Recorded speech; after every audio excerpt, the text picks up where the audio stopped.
다음으로 기자력입니다. 기자력은 우리가 앞 시간에도 그렸지만은 이런 걸 전기에서 많이 그리게 되는데 이렇게 해서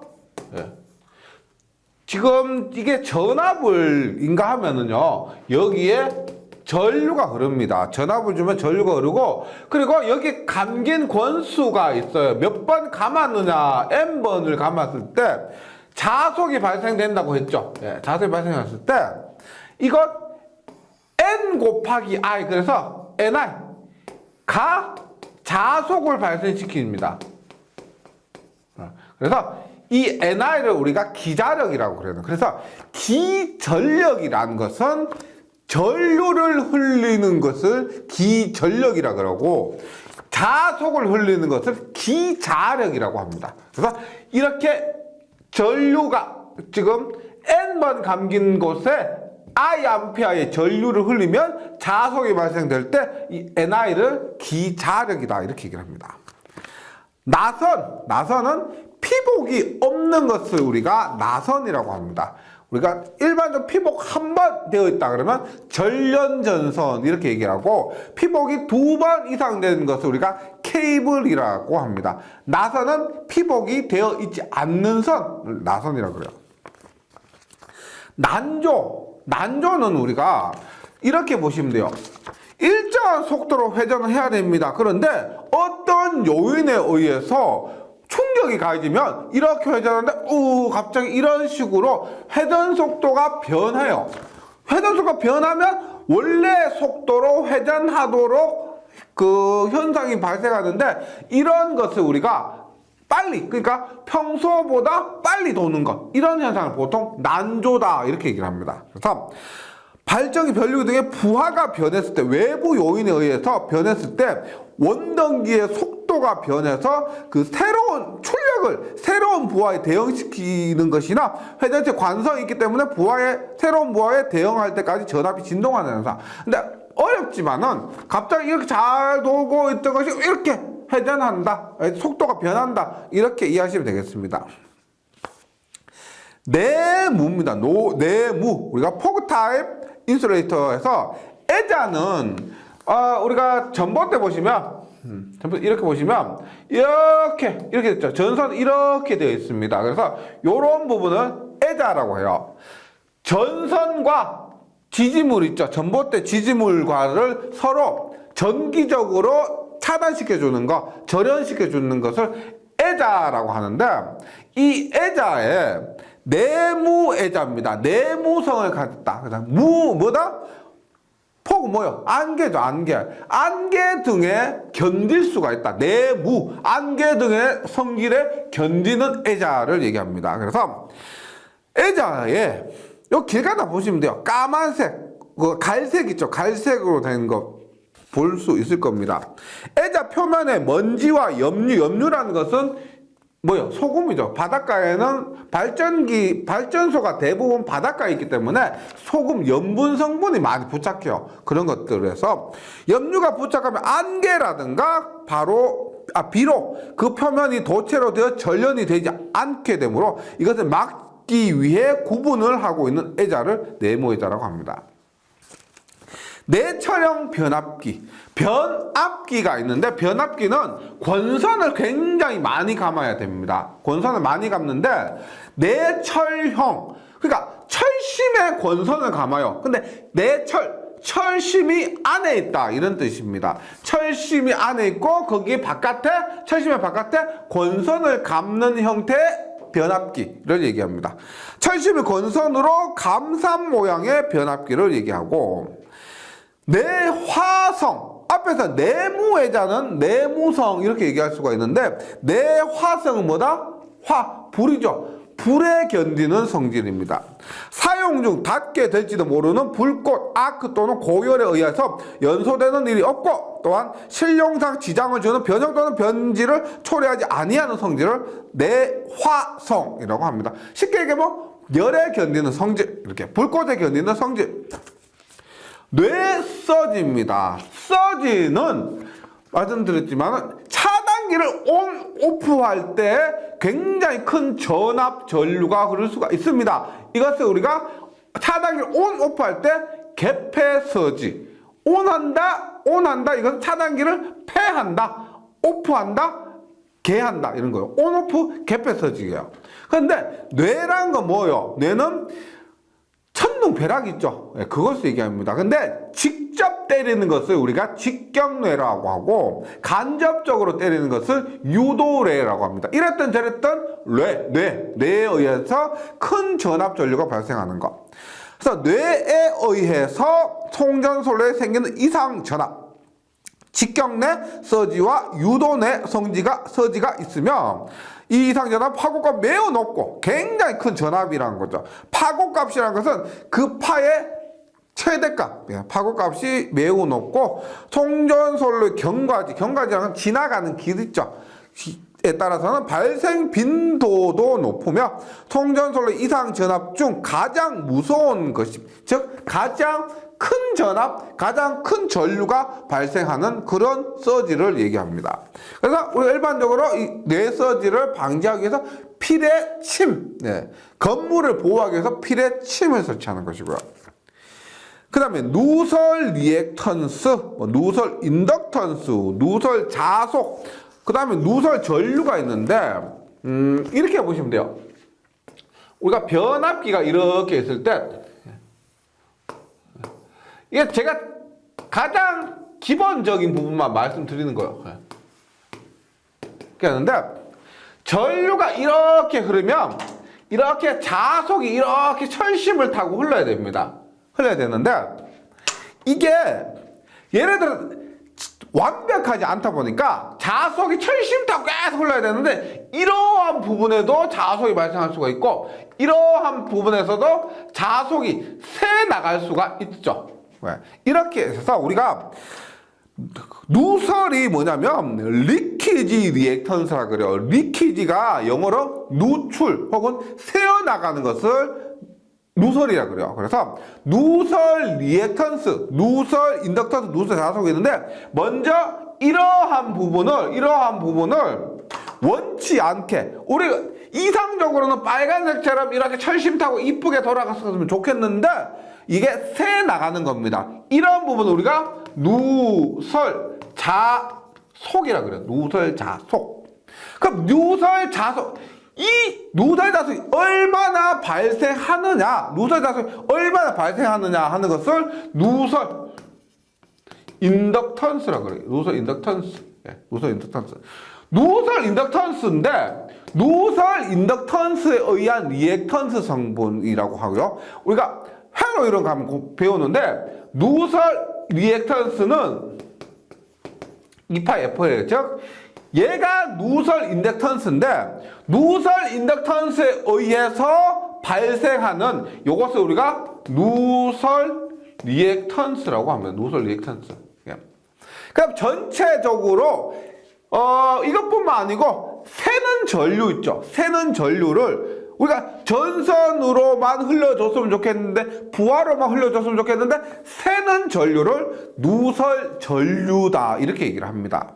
그래서 얘를 누설 자속, 누설 인덕턴스, 누설 리액턴스는 함께 해주시면 좋겠는데 제가 뭐 기억 니은 순으로 하다 보니까 누설 리액턴스가 먼저 나왔는데요. 누설 자속을 먼저 보면 리퀴즈 플럭스입니다. 두 권선과 전자 유도에서 유효하게 작용한 두 자속에 대해서 한쪽 권선하고만 쇄교하여 유효하게 작용하지 않는 자속. 그래서 말은 이렇게 되어 있지만은 유효하게 작용하지 않는 자속, 즉 이렇게 새 나가는 자속을 얘기합니다. 그 누설 자속에 의해서 누설 인덕턴스는 누설 자속에 의해서 이 누설 자속이 얼마나 발생하느냐를 얘기하는 것이 누설 인덕턴스고, 누설 리액턴스는 뭐냐? 누설 자속 변화에 의해서 권선 중에서 주자속보다 90도 이상이 늦은 기전력을 유도하는데 그 크기는 누설 자속에 비례하고요. 이 자속은 대부분이 공기 중에서 통하므로 전류에 비례하고, 따라서 누설 자속에 의해서 생기는 기전력을 JIX를 할 경우 X를 누설 리액턴스라고 합니다. 누설 리액턴스는 지금 개념을 설명하기는 회로 이론 본 교재에서 설명을 드려야 되고요. 일단은 누설 자속에 의해서 누설 자속이 얼마나 발생하느냐 정도가 누설 인덕턴스고, 누설 인덕턴스에 의해서 이 누설 인덕턴스에 의해서 얘는 전류를 방해하는 능력입니다. 이 누설 인덕턴스에 의해서 얼마만큼 전류를 방해하느냐 하는 것을 누설 리액턴스다 이렇게 얘기를 합니다.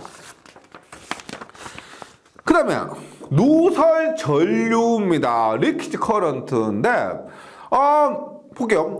절연되어 있는 장소를 통해서 흐르는 전류 정상 상태에서는 매우 적으나 절연물에 붙은 먼지나 습기 때문에 표면을 통해서 흐르는 성분과 절연물 중에 존재하는 불순물이나 이온 등 때문에 내부를 통해서 흐르는 성분인데, 말이 참 어렵죠.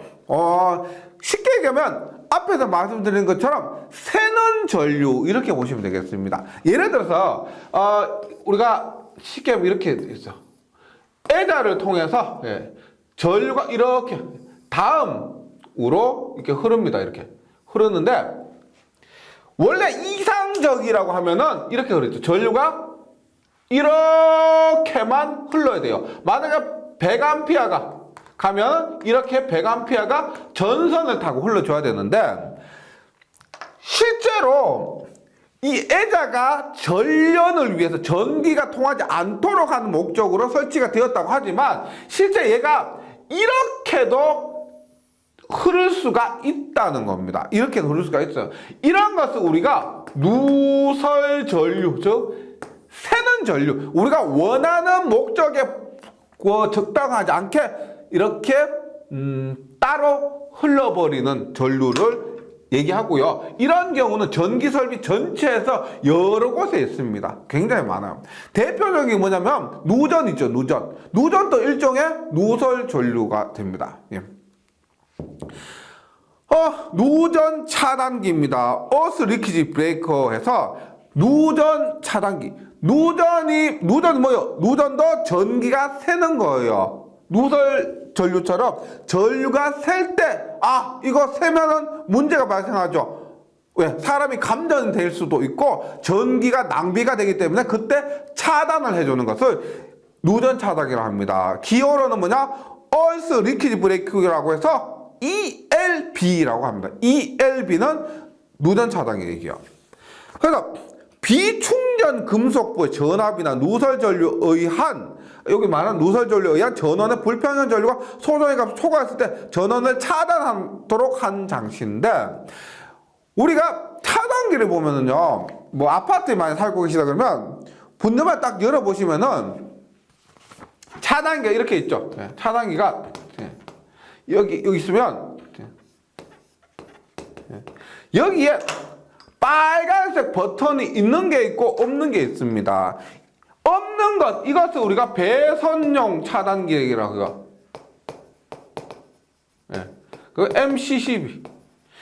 빨간 버튼이 있는 거, 이게 테스트 버튼이거든요. 이것을 우리가 누전 차단기라고 그래요. 이것을 ELB라고, ELB.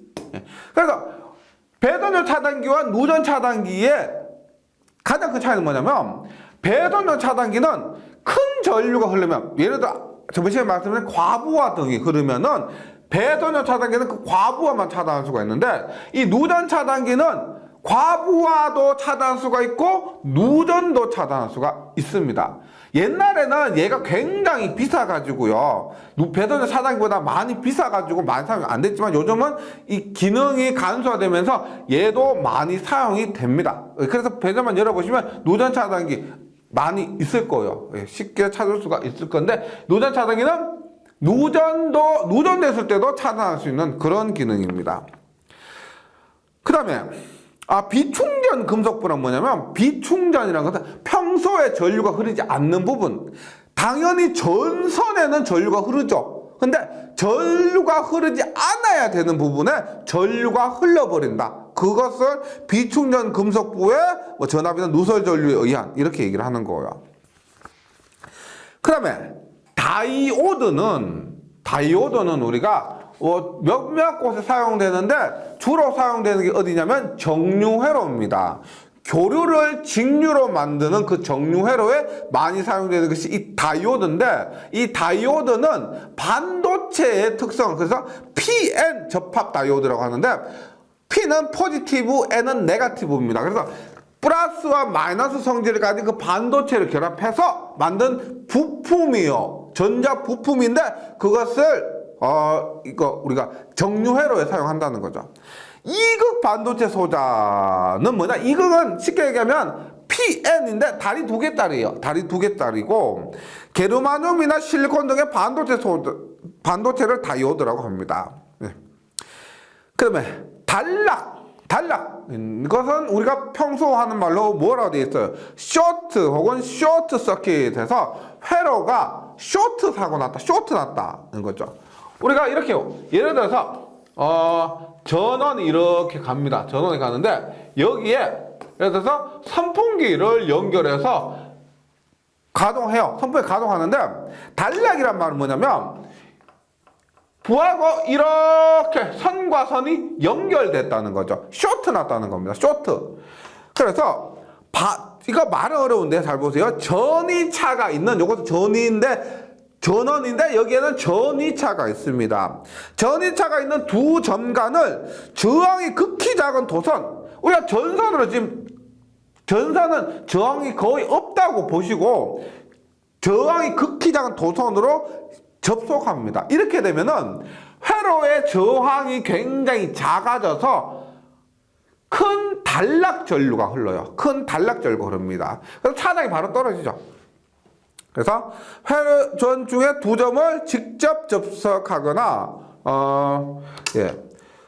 직접 접속하거나 또는 다른 회로 부분에 비해서 극히 작은 임피던스의 도체로 접속하는 거. 이게 일단 가정집에서 만약에 이런 단락이 발생하면 사고입니다. 차단기가 바로 떨어져요. 그런데 우리가 필요에 의해서 시험을 할 수가 있습니다. 어떤 특성을 알기 위해서 시험을 하는데 그것을 우리가 단락 시험이라 그래요. 그래서 일반적으로 우리가 사용하다가 단락이 발생하면 사고로서 큰일 나지만은 평소에 우리가 특성을 알기 위해서 단락 시험을 하기도 한다는 겁니다. 그리고 단락을 우리가 그 밑에 보시면 보통 합선됐다, 어르신들 합선됐다 이렇게 얘기를 하죠. 합선이라고 합니다. 선이 합해졌다 말입니다.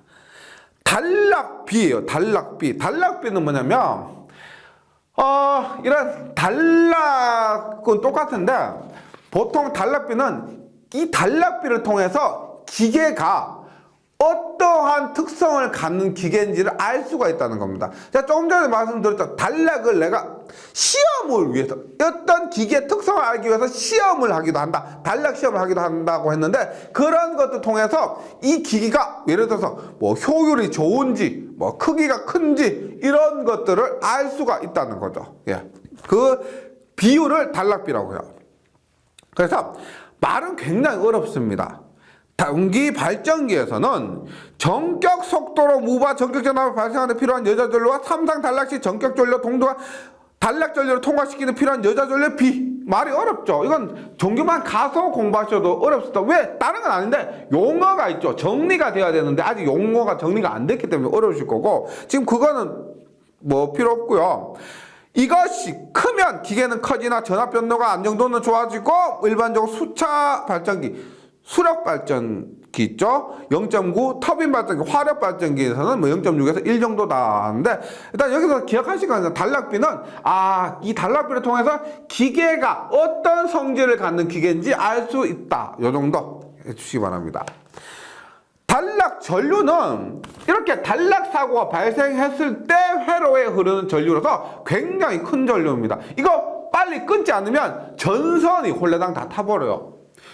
이 전선은 10A에 견디도록 만든 전선인데 단락 사고가 발생하면은 뭐 50A, 60A가 흐릅니다. 그러면 전선이 홀레당 타버려요. 그래서 이런 단락 전류가 흐르면 빨리 차단을 시켜야 됩니다.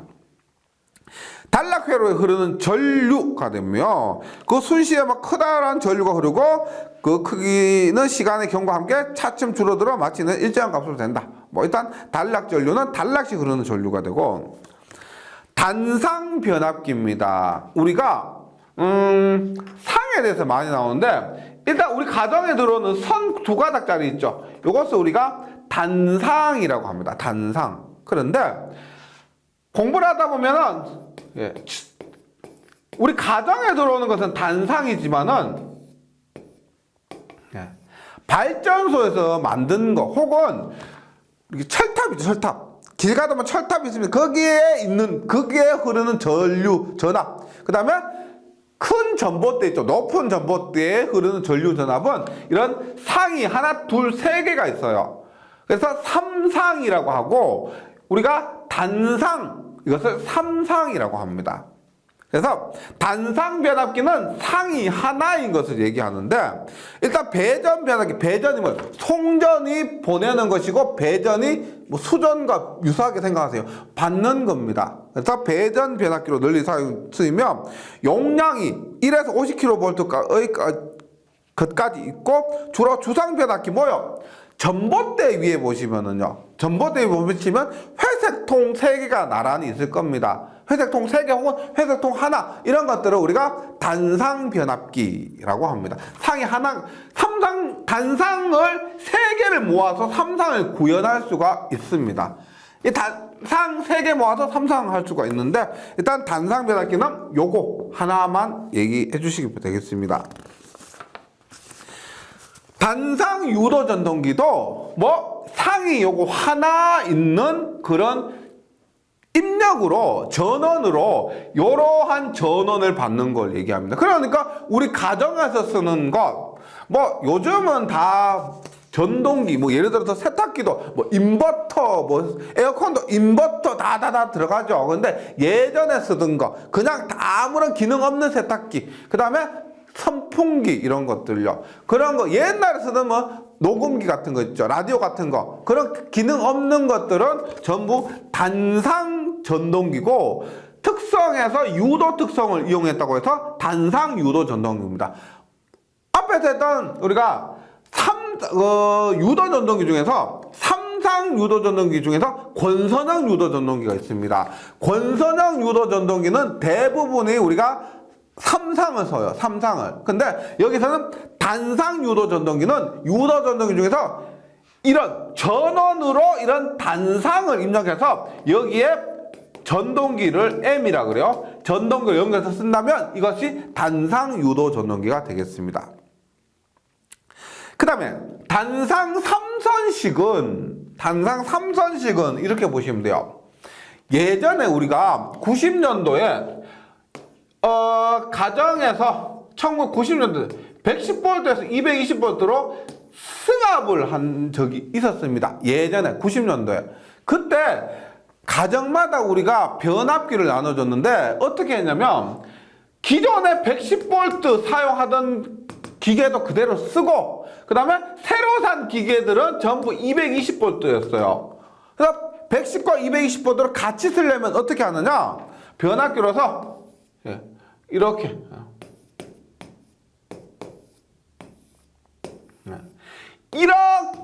연결하면 110V가 되고 이렇게 연결해도 110V가 되는데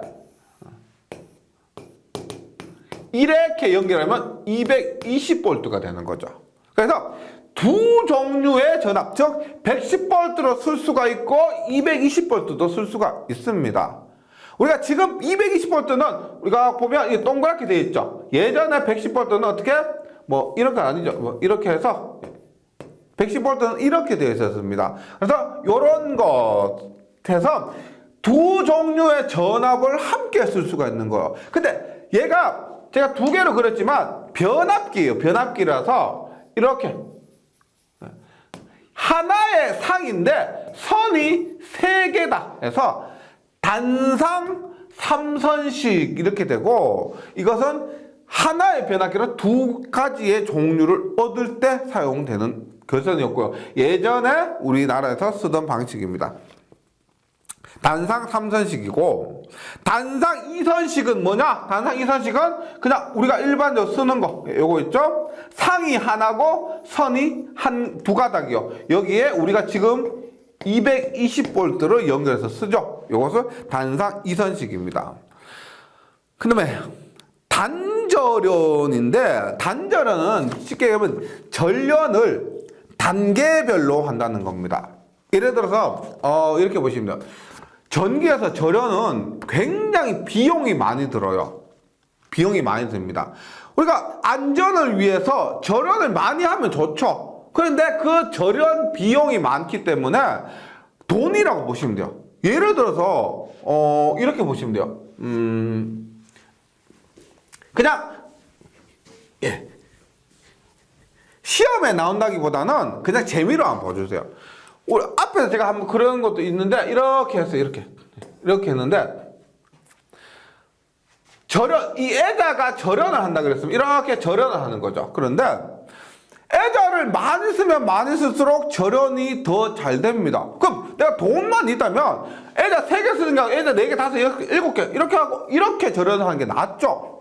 근데 뭐 애자를 많이 하면 할수록 돈이 많이 드는 거죠. 이것 때문에 한계가 있다는 겁니다. 그래서 단절연이라는 건 뭐냐면, 하고 싶은, 해야 될 때는 절연을 이렇게 하는데 하지 않아도 될 때는 절연을 하지 않아도 되는 거예요. 그래서 단계별로 절연한다. 꼭 해야 될 때는 더 강화시키고 꼭 하지 않아도 될 때는 더 약화시키는 거예요. 절연에도 단계를 준다는 겁니다. 그래서 전부 한꺼번에 절연하지 않고 절연 강도의 단계를 준 것을 단절연이라고 합니다.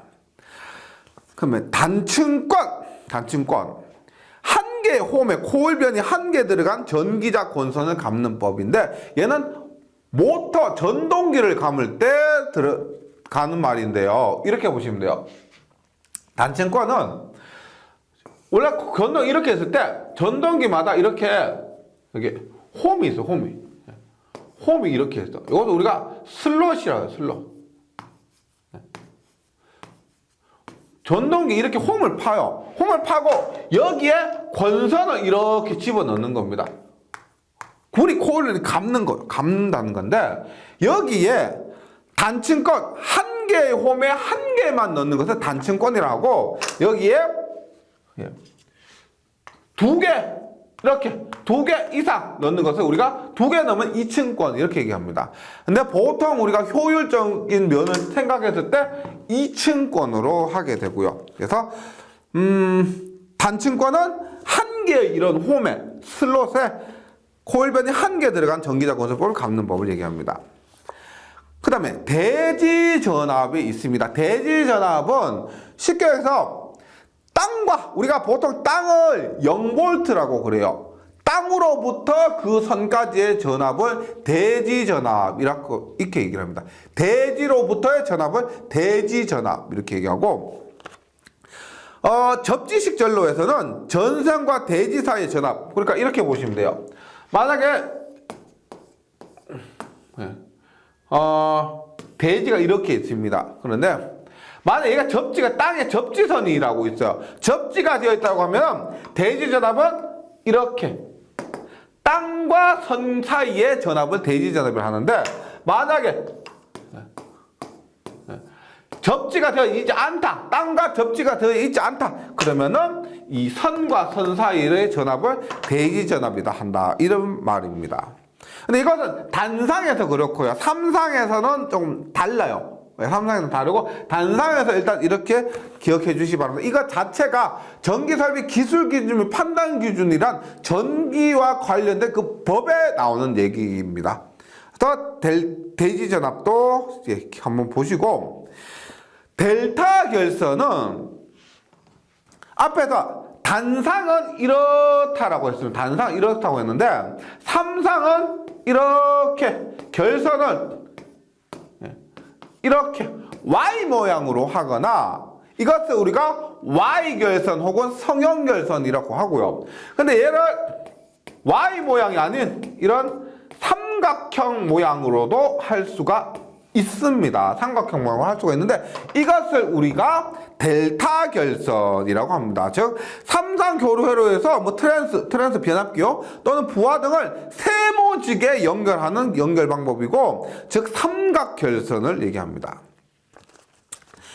그 다음에 도전율은 뭐냐면, 우리가 저항이라고 말씀드린 거 있죠. 저항은 얼마나 전류를 못 흐르게 하느냐, 전류에 얼마나 저항하느냐 해서 저항해서 전류를 못 흐르게 하느냐는 것을 말하고, 근데 그래서 이것을 저항률이라고 합니다. 그런데 도전률이라는 것은 저항률의 반대예요. 그럼 저항률이 전류를 얼마나 못 흐르게 하느냐, 도전률은 전류를 얼마나 잘 흐르게 하느냐는 것을 얘기합니다. 저항률의 역수, 그 기호는 시그마가 됩니다. 예. 그 다음에 동기 리액턴스. 우리가 발전기 있죠. 발전기로 보통 사용하는 것이 동기기입니다. 왜 동기기냐면 동기 속도로만 회전한다고 해서, 이 동기기의 이름 자체가 동기 속도로 회전한다고 해서 동기기입니다. 그럼 동기 리액턴스는 뭐냐? 그 동기기 전체의 리액턴스. 나중에 배우시겠지만 전류를 방해하는 능력이 저항이 있고, 그 다음에 저항이 있고 L과 C가 전류 흐름을 방해하는 능력을 우리가 리액턴스라고 합니다. 그 두 개를 합쳐서 임피던스라고 그래요. 그런데 여기에서 말하는 동기 리액턴스는 뭐냐? 그 전체 중에서 저항을 빼고 리액턴스만을 얘기한 겁니다. 동기기 전체의 리액턴스 성분을 동기 리액턴스라고 한다. 동기 발전기는 우리가 동기기가 동기 속도로만 회전한다 그랬죠. 왜 그러냐면 우리 집에 들어오는 주파수는 60Hz여야 합니다. 맞죠? 그래야 기기가 잘 돌아가겠죠. 그런데 이 60Hz가 70Hz, 80Hz 아니면 40Hz, 50Hz 이렇게 변하면은 기기가 원활하게 구동되지 않고 수명이 짧아질 거란 거죠. 그래서 발전기는 최소한 일정한 속도로 회전해서 일정한 주파수를 내야 되는데 그 속도를 동기 속도라고 그래요. 그리고 그 동기 속도로 회전하기 때문에 동기 발전기다 이렇게 얘기를 합니다. 동기 속도 뭐냐? 동기 발전기가 일정한 속도로 회전한 그 속도, 변하지 않는 속도, 얘는 극수와 주파수에 의해서 결정되는데 변하지 않는 그 속도를 동기 속도다라고 보시면 되겠습니다. 회전작의 극수와 교론전은 주파수로 정해진 회전작의 속도고 얘는 변하지 않습니다. 동기 임피던스 앞에서 말씀드렸죠? 저항과 리액턴스가 합쳐져서 임피던스가 돼요. 그런데 동기기 전체의 리액턴스를 동기 리액턴스, 동기기 전체 저항과 리액턴스를 합한 임피던스를 동기 임피던스라고 합니다. 그래서 동기기 전체의 전류를 방해하는 능력, 그것을 토탈해서 동기 임피던스 이렇게 얘기를 하는데, 보통 동기기에서는 저항이 굉장히 작고요, 리액턴스가 굉장히 큽니다. 그래서 좀 지금 받아들이기 좀 어려울 수 있는데, 보통 동기기에서는 동기 리액턴스와 동기 임피던스 값이 거의 같아요. 네, 이런 것들은 본교재에서 공부해 주시면 되겠습니다. 예, 동기 임피던스까지 정리를 했고, 예, 여기 지금까지 한 내용들 한번 다시 복습 대략적으로 한번 보시고, 예, 저는 다음 시간에 다시 뵙도록 하겠습니다. 수고하셨습니다.